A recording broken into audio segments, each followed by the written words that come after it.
मैं यीशु मसीह के नाम से आप सबको फिर से स्वागत करता हूँ और मैं आज एक बात बोलने जा रहा हूँ कि आजकल मैं देखता हूँ कि मसीह विषय के साथ, मसीह के कलाम के साथ, उसकी वाक्य के साथ मनुष्य बहुत कुछ जोड़ कर बोलता है। इतना कुछ जोड़ दिया जाता है कि वो क्या होता है ना, वो समस्या बन गया, समस्या बन जाता है। क्योंकि कलाम में जितना लिखा है, जो लिखा है, उतना ही बोलना चाहिए।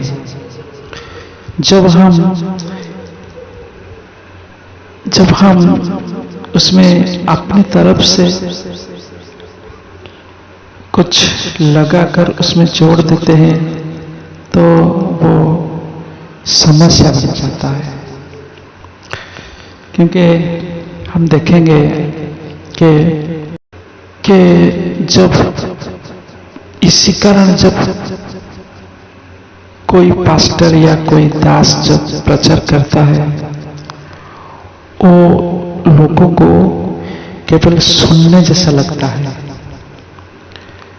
और उसमें प्रभु की इच्छा नहीं होती। क्योंकि इसमें से क्योंकि बहुत कुछ जोड़ को बोला जाता है, उसमें पवित्र आत्मा का साथ नहीं होता है।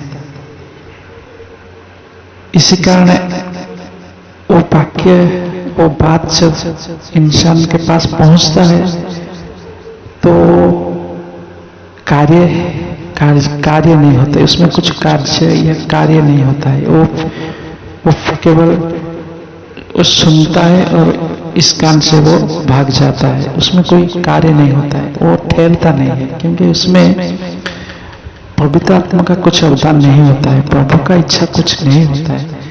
वो पवित्र आत्मा के साथ आपके पास नहीं पहुंचता है, इसलिए वो व्यर्थ हो जाता है।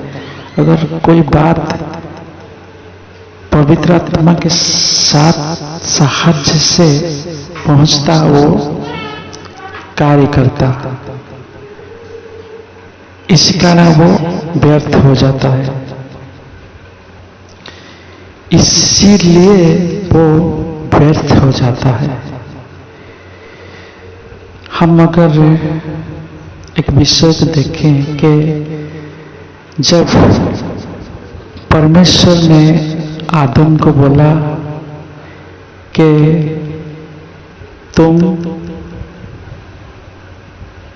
बगीचा के, वाटिका के सब फलों को खा सकता है, लेकिन भले और बुरे ज्ञानदायक वृक्ष का फल को मत खाना।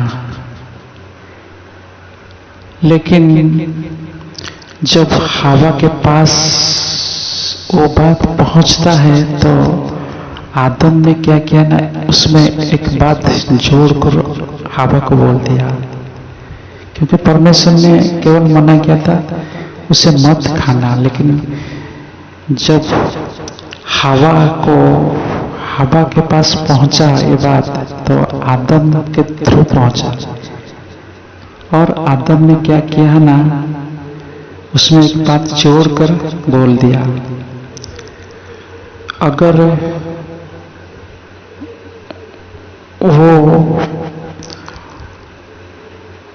आदम के थ्रू नहीं पहुंचकर अगर परमेश्वर के थ्रू पहुंचा तो कार्य करता, लेकिन वो आदम के थ्रू हवा के पास पहुंचा है। तो इसलिए एक मैसेज, सेकंड हैंड मैसेज, उसमें आदम ने क्या किया ना, एक बात जोड़कर बोल दिया कि परमेश्वर ने हमको मना किया है कि वाटिका के सब फल का, वृक्ष का फल को हम खा सकते हैं, लेकिन भले और बुरे के ज्ञान देने वाला फल को नहीं खाएंगे या नहीं छुएंगे।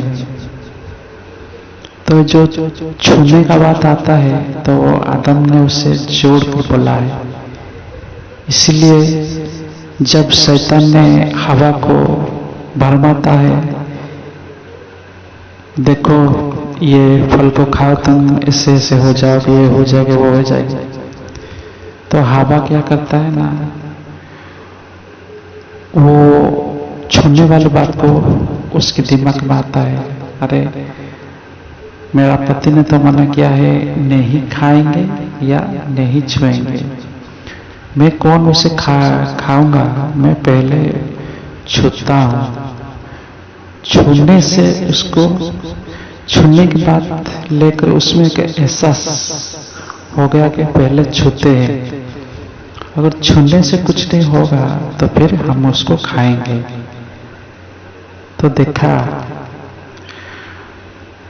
परमेश्वर ने कहा था मत खाना, लेकिन आदम ने उसे एक बात जोड़कर बोल दिया है तुम नहीं खाना नहीं छूना। तो छूने की बात में उसको एक एहसास हुआ कि पहले छूते हैं, तो जब छुआ तो कुछ नहीं हुआ, तो उसको एक एहसास मिल गया। हाँ, तो वो छूने से तो कुछ नहीं हुआ ना, तो खाने से भी तो कुछ नहीं होगा। तो और वो खा दिया। खाने के बाद क्या हुआ तो आप जानते हैं क्या क्या चीज सब घटा। तो इससे ही आज भी जितने मैसेज या जितने प्रभु का कार्य हो रहा है उसमें बहुत कुछ जोड़ दिया जाता है। जो जैसा चाहता है उसकी मर्जी से वो करता है। अरे कलाम में और वाक्य में जो लिखा है वाक्य को प्रचार करो, कलाम में जो लिखा है उसको प्रचार करो। इतना जोड़कर क्या होगा, वो केवल समस्या ही बनते जा रहा है। आज इसके विरुद्ध में वो कह रहा है, इसके विरुद्ध में वो कह रहा है, ये हो रहा है, हो रहा है। इसका कारण है आज बहुत सब कुछ जोड़ने का, जोड़ दिया जाता है। जोड़ने के कारण आज ऐसा ही बन गया है। सबको लगता है हाँ मैं भी ऐसे ही करूंगा वो ठीक है, वो लगता है मैं भी ऐसे करूंगा वो ठीक है। तो आज ये सब समस्या बन गया है। आज जो भी वाक्य प्रचार कर रहा है वो केवल कलाम को अगर प्रचार करता है, अगर बाइबल में अगर बाइबल के विषय को प्रचार करता है, आज बाइबल लोग सीख कर वो ज्यादा आगे बढ़ते। लेकिन आज वाक्य प्रचार है, वाक्य प्रचार हो रहा है, लेकिन जो सुनने वाले वो आगे नहीं बढ़ पाते हैं। क्यों? क्योंकि वो बाइबल स्टडी, बाइबल चाहिए उसको, बाइबल में जो लिखा है वो चीज पहुंचना चाहिए, तभी जाके कुछ कार्य होगा। तो मेरा कहने का मतलब कि आज परमेश्वर के वाक्य के साथ, कलाम के साथ बोलते वक्त आज सीधा पवित्र आत्मा के द्वारा नहीं होता है, वो उसमें जोड़ दिया जाता है इतने बातें जो आज समस्या बन गया है। जो जैसा चाहता है वैसा करता है। तो अगर मुझसे कोई भूल हुई तो क्षमा कर देना। प्रभु आपको आशीष दे।